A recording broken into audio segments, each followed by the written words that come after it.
भगवान सबसे पहले हमारे दिमाग में आया कैसे और क्यों? असल में जब इंसान जानवरों से होश संभाल चुके थे, जो कि आज से लाखों साल पहले की बात है, तब हम इंसान बस इतना जानते थे कि बस खाना खोजना है, खाना है और सिर्फ सो जाना है। इसके अलावा हम और कोई काम नहीं करते थे, क्योंकि हम जानवरों से ही विकसित हुए थे।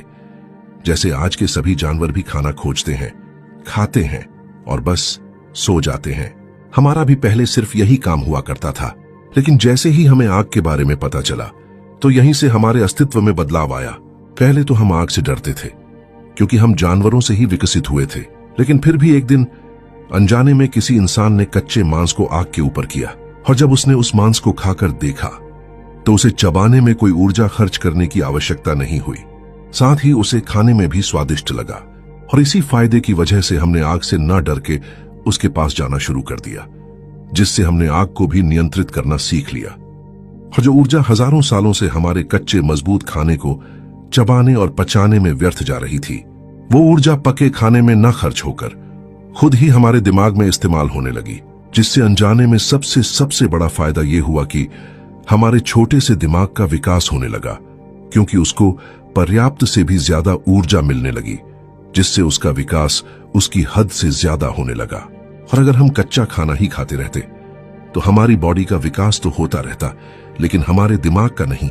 लेकिन क्योंकि पका खाना खाने के बाद बॉडी में बची ऊर्जा दिमाग खुद ही इस्तेमाल करने लगा, और दिमाग तेजी से विकसित होने लगा, तो हमने अच्छे से सोचना समझना शुरू कर दिया।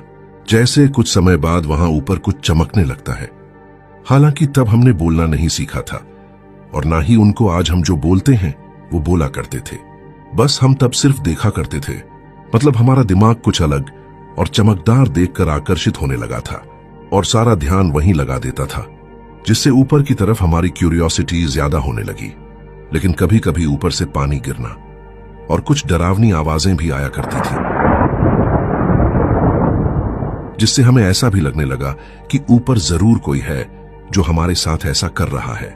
और जैसे जैसे समय बीता, हमारा दिमाग और विकसित हो गया, जिससे हमने चीजों को समझकर उनके लिए अलग अलग आवाजें निकालना शुरू कर दिया। उसी मुंह से जिसका काम सिर्फ खाना पेट तक ले जाना था। असल में सभी चीजों का आविष्कार हमारे दिमाग ने खुद ही किया है। जिस मुंह का काम सिर्फ खाना पेट तक ले जाना था, उसी से हमने आवाज निकालना बनाया। और जिस जीभ का काम सिर्फ स्वाद चखना था, उसी से हमने शब्द बनाना शुरू किया। और समय बीतने के साथ हमने हर चीज के लिए एक अलग शब्द बनाना शुरू कर दिया, यानी कि उनका नाम रखना शुरू कर दिया, ताकि दूसरे को यह पता चल सके कि किस चीज की बात की जा रही है। जैसे